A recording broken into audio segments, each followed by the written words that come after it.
সন্ধ্যার নাস্তায় কি করবেন না করবেন ভেবে পাচ্ছেন না, আর ঘরে যদি আটা থাকে সেই আটা দিয়ে এত মজার একটা রেসিপি হবে। আর এটা বানানো কিন্তু অনেক সহজ, এটা মাত্র 10 মিনিটে কিন্তু বানানো যায়। এতটা সহজ আর খেতে কি বলবো, চায়ের সাথে যে এত মজার একটা রেসিপি হতে পারে আপনারা চাইলে খুব সহজে কিন্তু এই নাস্তাটা বানাতে পারেন। আসসালামু আলাইকুম সবাইকে। আর এইখানে দেখেন 1 কাপ আটা দিয়ে দিলাম আর 2 চা চামচ সুজি দিয়ে দিলাম। সুজিটা দিলে এটা অনেকটা ক্রিস্পি হবে। আর এখানে কিছুটা দিয়ে দিলাম শুকনো নারিকেল কোরানো, এটা ঘরেই ছিল আমার। তারপর হচ্ছে 1/2 কাপের একটু কম হবে আমি চিনি দিলাম। আর দিয়ে দিলাম ঘি। তো ঘিটা দিলে অনেকটা ফ্লেভারটা ভালো আসে। আর এটা একটু ভালো করে মাখিয়ে নিচ্ছে ঘি দিয়ে। আর ঘি যদি না থাকে তাহলে এটা স্কিপ করতে পারেন। তারপর দিয়ে দিলাম রেগুলার রান্নার তেল।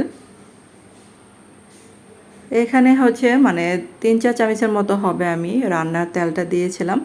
আর তেলটা দিলে এটা অনেকটা কি হবে, খাস্তা টাইপের হয় আর কি, যেটা বলি।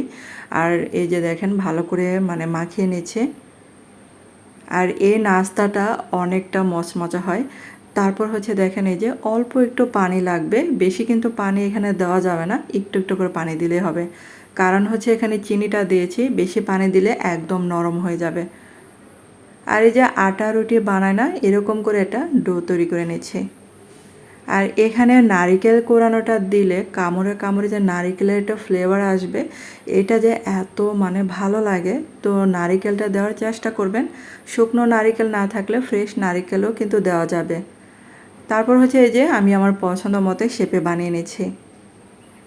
আর এই নাস্তাটা বানানোর পরে আমার বাচ্চারা আর কি অনেক পছন্দ করেছিল। তারা বলতেছিল আবার যেন এটা বানিয়ে দেয় এবং টিফিনও যেন বানিয়ে দেয় এই রেসিপিটা। তো আপনারা চাইলেও কিন্তু এটা টিফিনেও বানিয়ে দিতে পারেন। আর এইখানে কিন্তু তেলটা আমি গরম হতে বেশি দেই নাই, অল্প একটু গরম হতে তারপর হচ্ছে এই নাস্তাগুলো দিয়ে দিয়েছিলাম।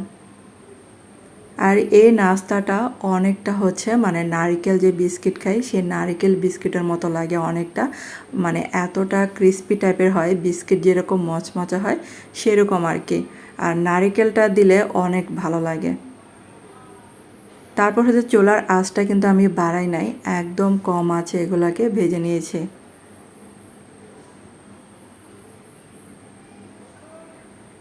আর এই যে দেখেন এগুলা কিন্তু হয়ে গেছে, কালারটাই এরকম চলে আসলে এগুলা নামিয়ে ফেলতে হবে। আর এই নাস্তাটা যদি হঠাৎ কোনো মেহমান এসে পড়লো, তখন কি করবেন, ঘরে যদি বিস্কিট বা কোনো শুকনা নাস্তা না থাকে চায়ের সাথে খাওয়ার জন্য, তখন কিন্তু মাত্র 10 মিনিটে মেহমানকে বসিয়ে রেখে কিন্তু এই নাস্তাটা আপনারা বানিয়ে দিতে পারেন। খেয়ে কিন্তু অনেক প্রশংসা করবে, বুঝতেই পারবে না এটা যে আপনি ঘরে বানিয়েছেন। তো আজকের রেসিপিটা আপনাদের কাছে কেমন লেগেছে অবশ্যই কমেন্টে জানাতে পারেন। যদি ভালো লেগে থাকে তাহলে একটা লাইক দিতে ভুলবেন না। তো এটা বানানো যেমন সহজ, খেতেও কিন্তু অনেক মজার। আর এটা বেশি করে বানিয়ে রাখলে সন্ধ্যায় চায়ের সাথে খাওয়াটা অনেক সহজ হয়ে যায়। বাইরে থেকে বিস্কিট আর কিনে খেতে হবে না। তো ঝটপট করে এই নারকেল বিস্কিট কিন্তু বাসায় বানিয়ে খেতে পারেন। তো ধন্যবাদ এতক্ষণ আমার ভিডিওটা দেখার জন্য।